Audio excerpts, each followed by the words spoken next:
조윤기 목사님, 작고하신 조윤기 목사님의 처남이자 최순실 목사님의 장남이신 강남 금식 기도원 원장이신 김성광 목사님께서 14일 날 소천하셨습니다. 김성광 목사님을 아시는 분이 그렇게 많지는 않으리라고 생각이 되어집니다만은 조윤기 목사님이나 최자실 목사님은 여러분이 아마 아시리라고 믿습니다. 근데 이분들의 그 소천은 저에게 남다른 의미가 있습니다. 왜냐하면 제가 어릴 때부터 이분들의 말씀을 들으면서 또 성장이 됐고 또 제 자신이 여기까지 오는데 큰 은혜가 되었습니다. 근데 이분들이 돌아가신다는 이야기가 들릴 때마다 제 마음이 짠해지는 것을 느끼게 됩니다. 이유는 제가 어릴 때 가지고 있었던 추억들이 생각이 나기 때문이 아닌가 생각이 되어집니다. 그러면서 한편으로는 이런 생각이 들었어요. 나도 곧 머지않아 가겠구나. 여기 연로하신 분들 앞에 죄송하지만 때가 되면 우리는 다 가게 되어 있는 것이죠. 제가 어릴 때는 이분들이요, 제 나이나 아니면 저보다 어린 나이였습니다. 그래서 아마 영원토록 목회하리라고 생각을 하셨을 수도 있겠습니다. 그러나 한국교회 거목을 이루시고 또 하나님의 큰 줄기를 이루시고 때가 되니 하나님의 부르심을 받은 것처럼 우리 모두도 다 때가 되면 하나님 앞에 서게 되지 않을까 생각이 되어집니다. 우리가 인생을 어떻게 살아가고 왜 살아가야 되는지 이유를 모른다면 우리는 우리 인생 자체가 헛된 인생이 될 수밖에 없는 것이죠. 우리 인생이 헛되다라고 이야기한 그러한 전도자가 있었습니다. 그분이 솔로몬이죠. 솔로몬은 인생을 다 산 다음에 고백하기를 헛되고 헛되니 모든 것이 헛되도다 이렇게 고백을 했어요. 그래서 전도서 1장부터 마지막 12장까지 보게 되면 전체 안에서 헛되다는 이야기가 38번이나 나오는 것을 보게 됩니다. 그런데 아울러서 그 헛되다는 이야기를 이야기하면서 한 가지 또 단어가 나오는데 그것이 바로 해 아래서입니다. 해 아래 사는 모든 것들 헛되다 그 말인 것이죠. 해 위에는 어떨까요? 다른 삶이 있다는 것을 암시해주고 있는 거죠. 그래서 마지막 그 부분에 가면 젊은이들에게 권면을 합니다. 여호와를 경외하라. 여호와를 경외하는 것이 지혜이다. 이렇게 권면을 하는 것을 보게 됩니다. 그래서 하나님과 함께 사는 삶, 오늘 우리가 하나님 앞에 예배드리는 이 삶은 참으로 하나님 보시기에도 합당하고 또 우리 개인 스스로도 보람 있는 삶이 아닌가 생각이 되어집니다. 여러분, 솔로몬이 하나님 없는 인생 또는 하나님이 있어도 결국 해 아래에 있는 것은 한계가 있는 그러한 헛된 인생인 것을 노래하는 것. 여러분, 이것은 다른 사람이 이야기한 것이 아니라 솔로몬이 이야기했기 때문에 더 의미심장하지 않는가 생각이 되어집니다. 솔로몬은 그 당시에 최고의 부귀 영화를 누린 사람입니다. 그가 가지고 있는 금, 은만 계산을 하면은 125조나 된대요. 그렇죠. 이런 반응이 오를 바른 반응이에요. 일부 예배 때는 1000조씩 가지고 있는지 반응이 없더라고요. 네. 그럼 지금 일론 머스크가 전 세계에서 가장 큰 부자라고 이야기하는데 266조입니다. 엄청난 재산이죠. 그러나 그것은 실물 재산이라고 볼 수는 없어요. 주식의 가치 올라갔다 내려갔다 하지 않아요? 그런데 솔로몬이 가지고 있었던 실물 가치예요. 그러니까 금하고 은만 거기다가 부동산, 동산 다 합치면 어마어마할 겁니다. 어마어마한 부자죠. 거기다가 자기 부인이 몇 명이에요? 1,000명이에요. 엄청나죠. 여러분, 우리 남자분들 표정이 굉장히 부러워하는 표정인데 그러나 솔로몬은 행복하지 않았던 것 같아요. 결국 솔로몬의 그 결말은 나라를 두 쪽으로 쪼개는 원인이 되고 만 것을 보게 되죠. 그가 고백한 것처럼 가지고 있었던 부귀 영화 모든 것들은 다 헛됨을 알게 된 것입니다. 사랑하는 여러분, 우리가 하나님 안에서 살아간다는 것은 엄청난 축복임을 믿습니다. 그렇다면 우리가 이 땅에 살면서 세상에서 주님의 향기가 되고 주님의 편지가 되고 또 주님의 영향력을 나타낼 수 있는 리더십을 갖기 위해서 우리는 몸부림을 쳐야 될 것입니다. 지저스 CEO의 저자 로리베스 존스가 예수님의 리더십 85가지를 이야기하면 그 첫 번째가 뭐라고 말씀하셨나요? 그분은 자기 자신이 누군지를 정확히 알았다는 거예요. 여러분, 내가 누군지를 안다는 것은 행복의 출발이에요. 능력의 출발이고 지혜의 출발인 것입니다. 오늘날 많은 사람들이 그것을 인지하지 못하고 파악도 못하고 살아가는 사람들이 의외로 많아요. 내가 도대체 누구인가? 부모님이 정해놓은 나, 친구가 정해놓은 나, 그리고 세상이 규정한 나로 살아가면 결코 행복할 수가 없는 것이죠. 두 번째는 뭐냐 하면 그의 사명을 하셨다는 거예요. 예수님은 누구보다도 예수 자신의 사명을 알았다는 거예요. 여러분, 예수님의 사명은 과연 무엇이었을까요? 오늘 본문 34절을 같이 읽겠습니다. 예수께서 이르시되 나의 양식은 나를 보내신 이의 뜻을 행하며 그의 일을 온전히 이루는 이것이니라. 여기 보면 예수님은 당신의 사명을 분명히 하셨는데 아주 독특한 표현이 나옵니다. 그것이 뭐냐면 나의 양식이라고 표현하고 있습니다. 예수님의 사명이 바로 뭐냐? 당신의 양식이라는 거예요. 아침, 점심, 저녁의 메뉴가 뭐냐? 사명이다. 여러분, 참 얼마나 대단하십니까? 저는 가끔 저희 집사람이 제가 두부가 들어가 있는 찌개를 참 좋아하거든요. 그 찌개를 해주면 얼마나 맛있는지 몰라요. 저의 양식은 두부가 들어간 찌개인데 예수님의 양식은 사명이에요. 얼마나 내가 수준이 낮은 사람인가, 이런 생각을 한번 해보았습니다. 여러분, 예수님이 왜 사명을 양식이라고 표현했을까요? 거기에는 여러 가지 의미가 있지만 첫째는 절실함입니다. 먹지 못하면 죽어요. 예수님은 사명을 감당할 때 거기에서 힘을 얻게 되는 거예요. 그죠? 또한 뭐냐? 인생의 효과가 어디에 있는지를 아는 거죠. 여러분, 사명을 감당할 때 진정한 행복과 또 우리 인생의 효율성과 효과와 기쁨과 보람이 있게 되는 것입니다. 많은 사람이 왜 사는지도 모르고 내가 무엇 때문에 사는지도 모른다는 거예요. 여러분, 그것으로 끝나는 것이 아니라 그 사람 자체가 행복하지 않다는 것을 증명해주고 있는 것이죠. 사랑하는 여러분, 여러분은 어디에 포만감을 느끼십니까? 저처럼 맛있는 찌개를 한 그릇 쫙 먹으면 포만감이 있습니까? 아니면 어디에 포만감이 있습니까? 사람마다 이 포만감이 다르죠. 어떤 사람은 돈을 많이 벌면 거기서 포만감을 느끼는 사람이 있어요. 어떤 사람은 누군가 인정을 해주면, 자기의 자존심을 세워주면 거기에서 포만감을 느끼는 사람이 있어요. 자기가 원하는 뜻대로 되어지면 포만감을 느끼는 사람이 있어요.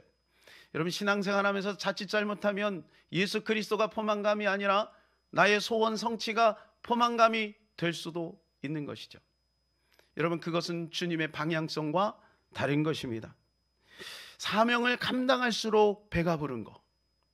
나이가 들면 밥 힘으로 산다고 하지 않습니까? 근데 예수님은 사명을 감당할수록 힘이 나는 거예요. 사랑하는 여러분, 저와 여러분도 사명을 감당할수록 힘이 생기는 역사가 있기를 축복합니다. 예수님은 정말 이 사명 감당을 위해서 사신 것이 틀림이 없습니다. 요한복음 17장 4절입니다. 같이 읽겠습니다. 아버지께서 내게 하라고 주신 일을 내가 이루어 아버지를 이 세상에서 영원롭게 하였사오며. 여러분, 그분은 오직 아버지를 영화롭게 하는 사명을 가지고 있었어요. 요한 8장 29절입니다. 나를 보내신 이가 나와 함께 하시도다. 나는 항상 그가 기뻐하시는 일을 행함으로 나를 혼자 두지 아니하셨느니라. 하나님이 예수님을 혼자 두지 않은 것은 예수님이 아버지를 기쁘게 해드렸기 때문에 그렇다는 거예요. 아버지를 기쁘게 해드리는 사명, 하나님을 기쁘게 해드리는 사명. 여러분, 이 땅에 살면서도 그렇게 산 사람들이 많이 있는 것을 보게 돼요. 특별히 예수 그리스도는 오직 그것 때문에 이 땅에 오셨고, 그리고 그것을 위해 사셨다가 또 그것을 이루시고 죽으신 것이죠. 그러면 우리도 그렇게 하나님의 사명을 감당하면서 살아갈 수 있을까요? 물론 그렇습니다. 옛날에는요, 이 기차가 서로 이렇게 마주보게 앉게 되어 있었어요. 근데 지금은 보니까 그렇게 되어 있지 않고 다 앞만 보게 되어 있죠. 근데 이런 것들은 이제 특별히 가족석이나 이런 경우, 그죠? 돈을 오히려 더 지불해야 되는. 근데 옛날에는 저렇게 앞뒤로 서로 마주보게 이렇게 되어 있었습니다. 어떤 집사님이 모처럼 이제 여행을 하려고 기차를 탔습니다. 그런데 공교롭게 이 기차가 뒤로 가는 거예요. 그러니까 뒤로 앉은 거죠. 잘못 좌석을 받은 거예요. 그런데 사람이 앞에 없는 거예요. 그래가지고 그 앞자리로 가서 앉았어요. 비어 있으니까 앉을 수 있잖아요. 근데 이제 다음 정거장에서 어떤 아들과 함께 집사님이 거기에 탄 거예요. 그러니까 내 자리다. 그러니까 비켜달라는 거죠. 당연히 비켜드려야죠. 그래 비켜드렸어요. 그래서 서로 통성명을 하고 이야기를 하면서 집사님인 것을 알게 된 거예요. 그래서 서로가 자기 교회 자랑을 하기 시작합니다. 우리 교회는 얼마나 되고 또 우리 교회 목사님은 어떤 분이고 막 이렇게 하면서 교회 자랑을 막 늘어놓습니다. 그러다 그 아들과 함께 찰떡을, 아주 맛있는 찰떡을 꺼내서 아들을 먹이고 자기도 먹고 이렇게 하는 거예요. 근데 자기를 좀 줄 알았는데 자기를 안 주고 자기들끼리 먹는 거야. 그래서 이 집사님이 꾀를 냈어요. 집사님, 성경에 보면은 내 이웃을 내 몸과 같이 사랑하라고 하셨잖아요. 알고 계신가요? 이 집사님이 눈치를 챘어요. 여러분, 눈치를 채면 어떻게 해야 돼요? 하나 끄집어서 같이 먹어야 될 거 아니에요. 그런데 이 집사님이 이렇게 얘기했대요. 성경에 보면 내 이웃의 소유를 탐내지 말라고 했습니다. 참 기가 막히죠? 웃으라고 만든 이야기인지 모르겠지만 우리가 자칫 잘못하면 이런 욕심꾸러기가 될 수도 있다는 것이죠. 사람들이 살아가면서 살아가는 그 세 가지 원리가 있다고 합니다. 첫 번째는 유익의 원리입니다. 여러분, 이것은 우리 인간이라면 다 가지고 있는 거죠.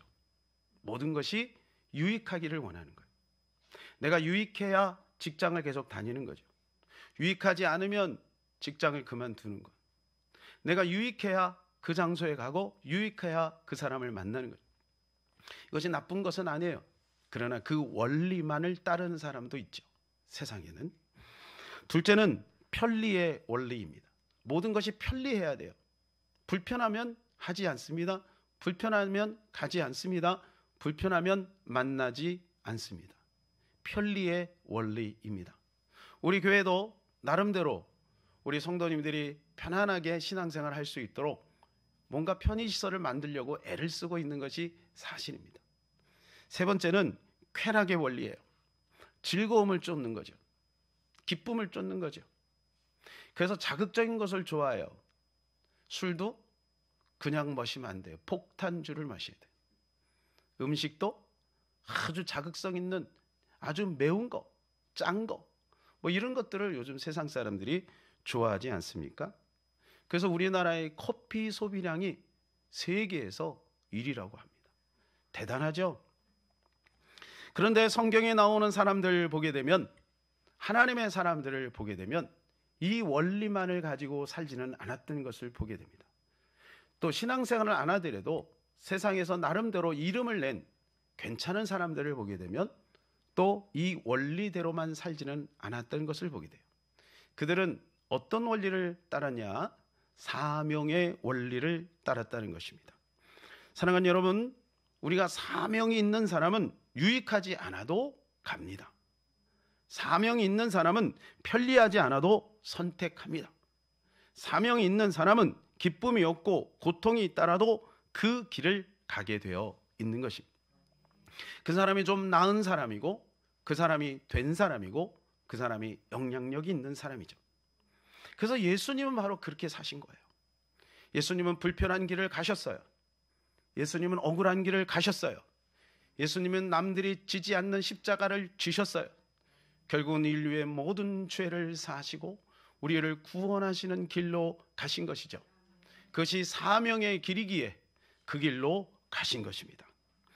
1886년도 우리나라에 이제 선교사들이 들어오기 시작합니다. 최초의 선교사가 일반적으로 언더드와 아펜젤러라고 이야기를 하죠.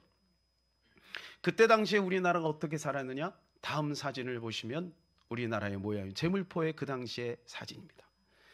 이처럼 우리나라가 형편없었어요. 이처럼. 여러분, 이런 가운데 그 20대 초반에 언더드와 아펜젤러 선교사님이 오셔서 자기 가족들을 다 데리고 이 땅에 여러분 뼈를 묻었어요. 그들을 향해서 이렇게 말합니다. 한국인보다 한국을 더 사랑하는 사람들 여기에 묻히다. 여러분, 그들의 헌신 때문에 우리나라가 이렇게 부국 강병을 누리고 있는 것입니다. 원래 언더우드는요, 인도 선교사로 가려고 공부를 했다고 합니다. 그래서 인도 선교사 훈련을 받는 모임 가운데 조선의 이야기를 들었어요. 한국은 대원군의 세국 정책에 의해서 아직도 복음을 받지 않은 나라, 어둠에 쌓여 있는 나라다 라고 하는 보고를 받는데 마음이 뭉클해졌어요. 그들에게도 복음이 필요할 텐데. 그러면서 하나님 앞에 이렇게 기도를 드렸다고 합니다. 하나님이시여, 한국 땅에 선교사를 보내주옵소서. 저는 인도로 가지만 한국 땅에 선교사를 보내주옵소서. 여러분, 그때 당시에 한국을 품고 기도한 사람이 몇 명이나 됐겠습니까? 그런데 이 언더우드의 20대 초반의 나이에 이 조선 땅을 바라보며 긍휼한 마음을 주님이 심어주신 거예요.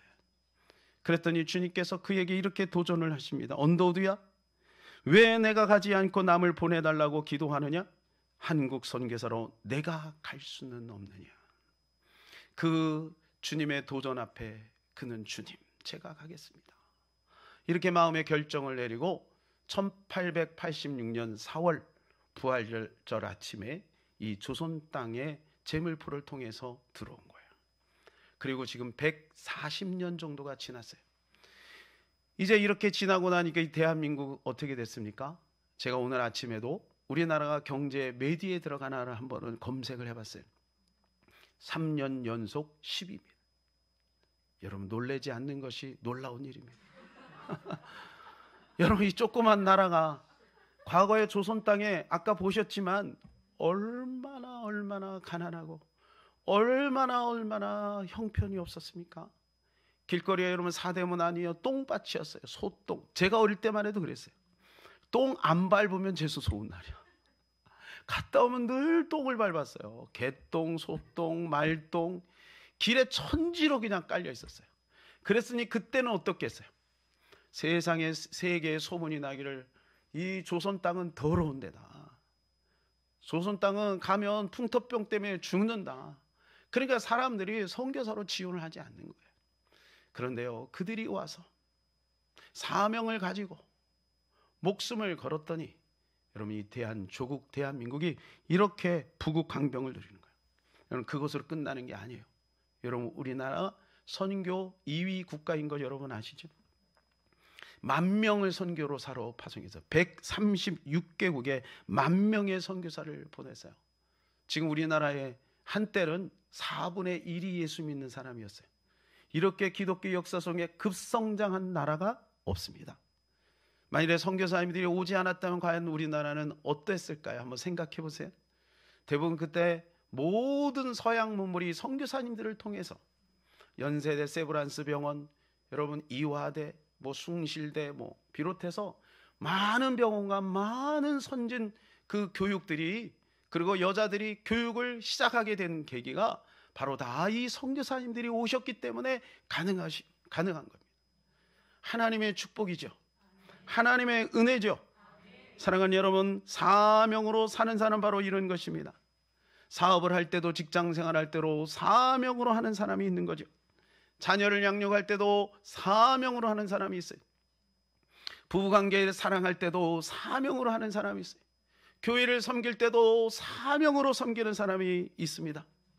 사랑하는 우리가 날마다 우리의 모든 삶을 사명으로 연결하는 하나님의 축복의 사람들이 되기를 바랍니다.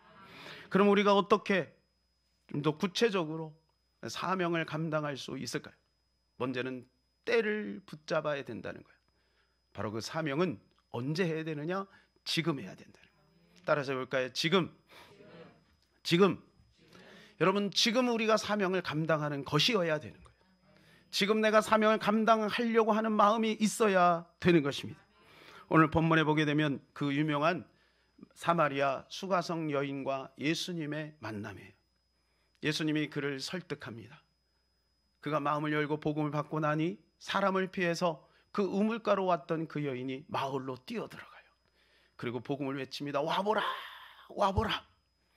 여러분, 이건 그냥 하는 게 아니라 정말로 메시아를 만난 거예요. 그 기쁨 속에서 와보라. 그래서 사람들이 왜 그런가? 그래서 온 거예요. 그래서 수많은 사람들이 지금 예수님 곁에 모여 있습니다. 그리고 조금 있다가 이제 음식을 찾으러 마을로 내려갔던 제자들이 이제 음식을 가지고 예수님께로 올라왔습니다. 그래서 선생님, 음식을 좀 잡수소서 그랬더니 예수님이 이렇게 말씀하셨어요. 32절이요. 이르시되 내게는 너희가 알지 못하는 먹을 양식이 있느니라. 깜짝 놀랐어요. 아니, 우리가 준 적이 없는데 그럼 누가 줬단 말인가? 여기 사람들이 많으니까 누군가가 우리 선생님에게 먹을 것을 줬나 보다. 그랬더니 34절에 예수님이 이렇게 말씀합니다.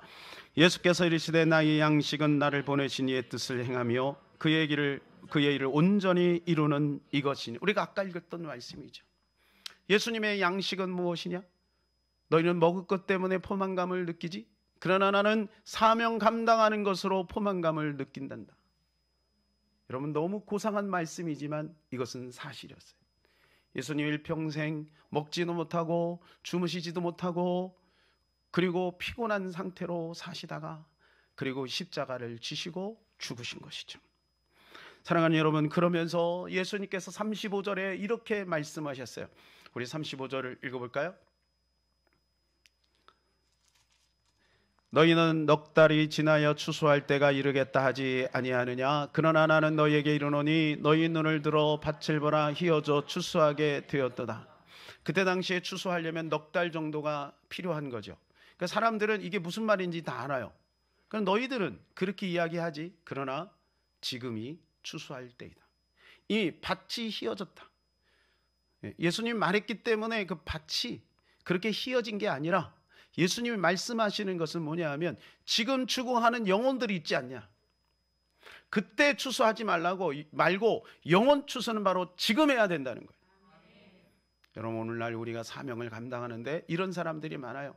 좀 더 돈을 벌고 형편이 좋아진 다음에 건강이 회복되고 여유가 있으면 그때 가서 해야지.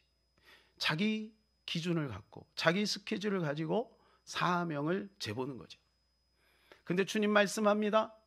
아니다. 지금이다. 지금 해야 된다. 지금 죽어가는 영혼들이 너무 많으니 그들을 살려야 한다. 여러분, 예수님은 오직 이것만을 위해서 이 땅에 오신 거예요. 죽어가는 영혼, 오늘도 고통하는 영혼, 지옥으로 달려가는 그 영혼들, 알지 못해서 마귀의 밥이 돼서 마귀의 종노릇하는 수많은 그 영혼들, 그들을 살리고자 예수님께서 이 땅에 오신 거예요. 그것이 바로 예수님의 사명이었다는 것입니다. 1962년도 빌리그레함 목사님, 여러분 아시죠? 세계적인 전도자. 시애틀에서 한 호텔에 있는데 갑자기 잠에서 깨었습니다. 뭔가 마음에 그 부담이 느꼈어요. 누가 자꾸 생각이 나냐면 마릴린 먼로가 생각나는 거예요. 외로 생각이 나는 게 아니라 성령께서 그 영혼을 불쌍히 여기며 네가 가서 복음을 전해라. 계속해서 마음에 부담이 돼서 자기 동역자에게 부탁을 해서 그 마릴린 먼로의 에이전트를 만납니다. 그리고 2주 후에 마릴린 먼로가 여러분 누군지 아시죠? 우리 젊은이들은 BTS를 알 거예요. BTS보다 곱하기 몇 번 해야 됩니다. 여러분, 케네디 대통령이 백악관에 그를 초청하여 이렇게 말했어요. 내가 그가 와서 한 번 봤는데 먼 발치에서 영화에서 보고 여기 브라운관에서 보다가 이제 자기가 직접 만났잖아요. 그리고 연문설도 있고 그럽니다만은 그래 한 번 보고 그가 이렇게 고백을 했대요. 내가 대통령 자리를 내려놔도 여한이 없다. 그 정도로 마릴린 먼로가 대단한 여인입니다. 그런데요, 여러분, 그는 음악 뒤에서는 우울증에 빠져 있는 거예요. 하나님은 그 여인을 사랑한 거죠. 그래서 세계적인 전도자 이 빌리그레암 목사님 말만 들을 것 같은 거지. 그래서 빌리그레암 목사님의 마음에 감동을 주셔서 그에게 복음을 전해라. 그리고 2주를 잡았는데 2주가 채 못 가서 그는 자살하여 싸늘한 시체가 되고 마는 거예요. 여러분, 우리가 복음을 증거해야 되는 거 언제 해야 됩니까? 지금 해야 될 줄로 믿습니다. 사람이 올 때는 순서가 있어도 갈 때는 순서가 없는 거예요. 내일 일은 아무도 모르는 거예요. 그러니까 항상 주님은 말씀합니다. 지금이 구원의 날이다. 지금이 은혜 받을 때다. 사랑하는 여러분, 오늘 지금 여기에서 은혜 받으시기를 예수님의 이름으로 축복합니다. 나중에 은혜 받는 것이 아니라 지금 은혜 받아야 될 줄로 믿습니다. 지금 우리가 전도해야 될 줄로 믿습니다. 그래서 우리가 날마다 가는 그 직장이 바로 사명 감당의 장소예요. 어떤 젊은이들은 그러죠. 여행 가기 위해서 이를 악물고 직장 생활을 하는 사람이 있어요. 여러분, 그 사람은 이미 불행한 사람이에요. 1년에 여행을 몇 번이나 가겠습니까? 지금 누리지 못하는 거죠. 어떤 사람은 날마다 이 가슴에다가, 이 가슴 포켓에다가 사표를 쓰고 다니는 거예요. 이 더러운 직장 내가 언제 그만두나. 여러분, 그런 마음으로 직장 생활하면 그 사람은 이미 불행한 거예요. 고용주가 모르겠습니까? 그런 태도를 가지고 일하는 사람을 모르겠습니까? 알죠. 중요한 프로젝트 있을 때 그 사람에게 그것을 맡기겠습니까? 맡기지 않겠죠. 점점 악순환이 될 수밖에 없는 거예요. 여러분, 사명은 언제 해야 되느냐? 지금 해야 되는 거예요. 날마다 만나는 가족들에게, 날마다 함께 일하는 직장 동료에게, 그리고 새벽마다 또 우리가 정기적으로 주일마다 만나는 사랑하는 성도들에게. 왜 아프리카 원주민만 사랑하려고 그래요? 자꾸 아프리카 원주민만 사랑하려고 그래. 예? 왜 멀리 있는 불쌍한 어떤 그분들만 사랑하려고 그래? 우리 옆에 있는 우리 사랑하는 성도들을 사랑하고 날마다 만나는 우리 가족들을 사랑해야 되지 않겠습니까? 여러분, 그것이 바로 사명이에요. 사명은 어디서부터 출발하는 거예요? 사명은 바로 여기에서 출발하는 것입니다. 사랑하는 여러분, 지금 사명을 감당하는 저와 여러분 되시기를 예수님의 이름으로 축복합니다. 두 번째는 우리의 사명의 길은 이미 주님이 다 닦아 놓으셨다는 것입니다. 여러분, 이것이 우리에게 신뢰를 가져다 주고 용기를 가져다 주는 것이죠. 우리 36절을 같이 한번 읽겠습니다. 시작.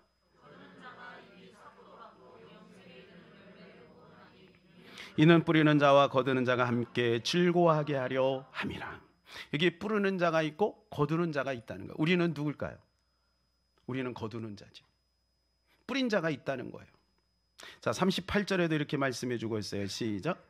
내가 너희로 노력하지 아니한 것을 거두러 보내었노니 다른 사람들은 노력하였고 너희는 그들이 노력한 것에 참여하였느니라. 이미 다른 사람들이 노력을 해놨다는 거예요. 이미 씨를 뿌려놨다. 이미 밭을 읽어놨다. 그냥 가서 거두기만 하면 된다는 거예요. 그가 누굴까요? 너희는 바로 이 말씀을 듣고 있는 제자들이죠. 그럼 그때 당시에 이미 뿌린 자, 또 노력한 다른 사람들은 누구예요? 구약의 선지자들, 예수 그리스도를 포함한, 세례 요한을 포함한 예수 그리스도, 이미 복음을 뿌린 수많은 사람들. 여러분, 우리로 말하면 다른 사람들이 누구일까요?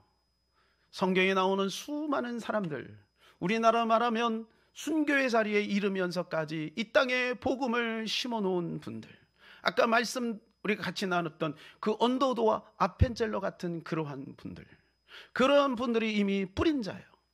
그런 분들이 이미 노력하여 수고한 분들이에요. 그럼 우리는 참여만 하면 되는 거죠. 참여만 하면 우리는 거둘 수가 있다는 것입니다. 여러분, 믿으시기를 바랍니다. 하나님은 우리에게 사명을 줄 때 이미 먹을 거, 입을 거, 모든 조건들을 다 마련해 주셨습니다. 여러분이 만일에 저기 어디예요? 저 밀림에 가서 선교를 해야 된다고 한번 생각해 보세요. 그러면요, 일단 언어를 배워야 되겠죠. 먹고 살 일이 힘들겠죠. 환경에 적응해야 되겠죠. 얼마나 힘들어요. 그래서 우리는요, 그 오지에서 오신 분들에 대해서 우리가 어떻게 해요? 그들을 존중하는 거예요. 그죠? 그리고 우리가 드린 헌금이 그들에게 쓰이면 보람을 느끼는 거예요. 그런데 우리가 하나님의 사명자이며 이 땅의 선교사임을 왜 놓치고 있나요? 우리가 꼭 멀리 가서 복음을 전해야 선교사가 아니라, 사실은 여러분 지금 우리 대한민국이 선교지가 아니겠습니까? 우리 다음 세대가 선교지가 아니겠습니까? 그들에게 우리는 복음을 증거하기 위하여 하나님께서 이 땅에 살면서 직업도 주셨어요. 그죠? 복잡하지도 않아요. 가정에 늘 다니는 가정 안에서 우리는 살아갈 수 있는 것이죠. 그리고 건강도 주셨고 모든 환경을 다 열어주신 거예요. 그렇다면 우리는 그 사명 감당을 위해서 오늘도 애쓰고 수고해야 될 줄로 믿습니다. 언더드와 아펜젤러가 이 땅에 오기 전 20년 전에 이미 이 땅에 오셔서 순교의 제물이 되신 분이 있어요. 그분이 토마스 선교사입니다. 이분은 원래 중국 선교사로서 헌신을 하다가 자기 아내가 본국에서 열병으로 세상을 떠나서 24살 꽃다운 나이에 세상을 떠난 거예요. 마음이 얼마나 좌절이 오고 시리에 찼겠습니까? 그래서 내가 영국으로 다시 돌아가야 될 것인가? 아니면 끝까지 중국의 선교사로 남아야 될 것인가? 하나님 앞에 기도하는 가운데 김자평과 최선희를 만나요. 이들이 이미 복음에 대해서 눈이 열렸거든요. 중국에 와서 그 이야기를 듣는 거예요. 조선 땅에 복음이 없어 수많은 사람들이 죽어가고 있다. 이 이야기를 들은 거예요. 그때 이 토마스 선교사가 나이가 27이에요. 나이가 27. 그 어린 나이에 마음에 불이 붙었어요. 내가 평양으로 가리라. 그래서 대동강에 셔먼호를 타고, 제너럴 셔먼호를 타고 이제 대동강에 이르렀어요. 그때 당시에 평양에 감사했던 박 규수가 그 셔먼호에 불을 확 질러버렸어요. 그래서 수많은 사람이 그 바다에 빠져서 죽어버렸죠. 이 토마스 선교사님도 그 바다에다가 자기 가지고 온 그 몇 권의 성경을 던지면서 이렇게 기도했대요. 이 성경이 녹아 흘러가는 물을 마시는 자마다 복음이 들어가게 하옵소서. 이 성경이 녹아 흘러가 땅을 적실 때마다 복음의 땅이 되게 하옵소서. 토마스 선교사는 알았어요. 자기가 가면 죽는다는 것을 알았어요. 쇄국 정책에 의해서 그 서양인을 아무도 받아들이지 않는다는 것을 그는 이미 그 정보를 가지고 있었어요. 그럼에도 불구하고 그는 가서 목숨을 던져 이 조선 땅을 살리려고 했던 것이죠. 그래서 어떻게 해가지고 그가 살아났어요. 그리고 양각도라고 하는 섬에서 이제 사형을 당합니다. 망나니가 그의 목을 베려고 춤을 추면서 침을 뱉으며 준비하고 있죠.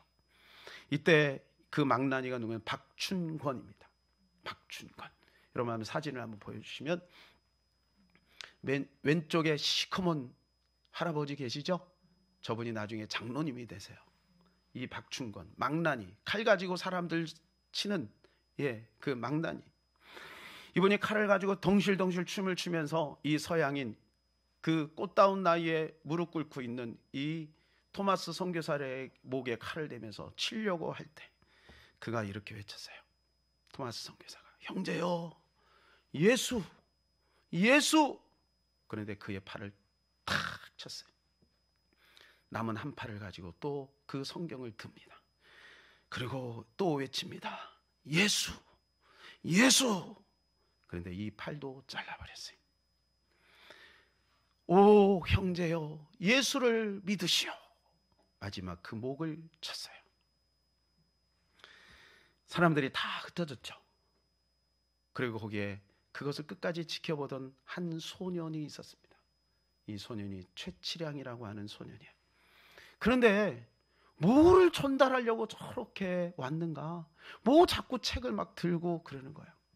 그래서 그 책이 궁금한 거죠. 그래서 그 책을 보니까 뭐 읽을 수도 없고, 그죠? 그래서 그 책을 가지고 종이질이 좋으니까 자기 집이 여관을 했거든요.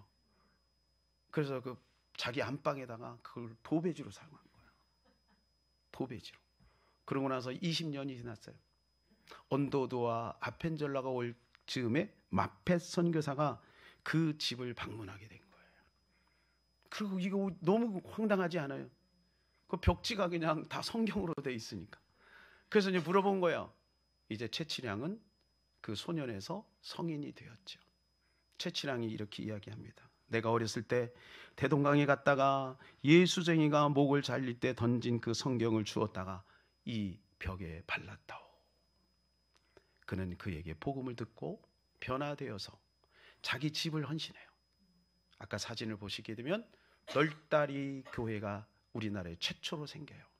널다리 교회. 근데 이 널다리 교회가 나중에 우리나라에 부흥을 일으켰던 장대현 교회가 되는 겁니다. 장대현 교회에 그 모여서 기도했던 수많은 사람들의 그 기도를 바탕으로 그것이 불씨가 되어서 여러분 평양 대부흥운동이 일어나고 전국적으로 여러분 이 복음운동이 일어나기 시작하는 거예요. 일제 그 기간 속에서도 기독교는 점점 부흥을 하고 아시아의 여러분 아시아의 예루살렘이다 이럴 정도의 여러분 이 조국 교회가 된 것입니다. 나중에 이 박충건은 김익두 목사님의 전국 순회하는 그 부흥 집회에 참석했다가 회심을 하고 회개를 하고 자기의 손으로 그 최초의 선교사를 목을 잡혀서 얼마나 가슴이 아팠을까요? 가슴을 치고 하나님 앞에 회개하고 그리고 장로가 되었어요. 여러분 20년 전에 토마스 선교사가 오셔서 아무런 복음의 열매 없이 그냥 주고 간 거예요. 그냥 뿌린 거예요.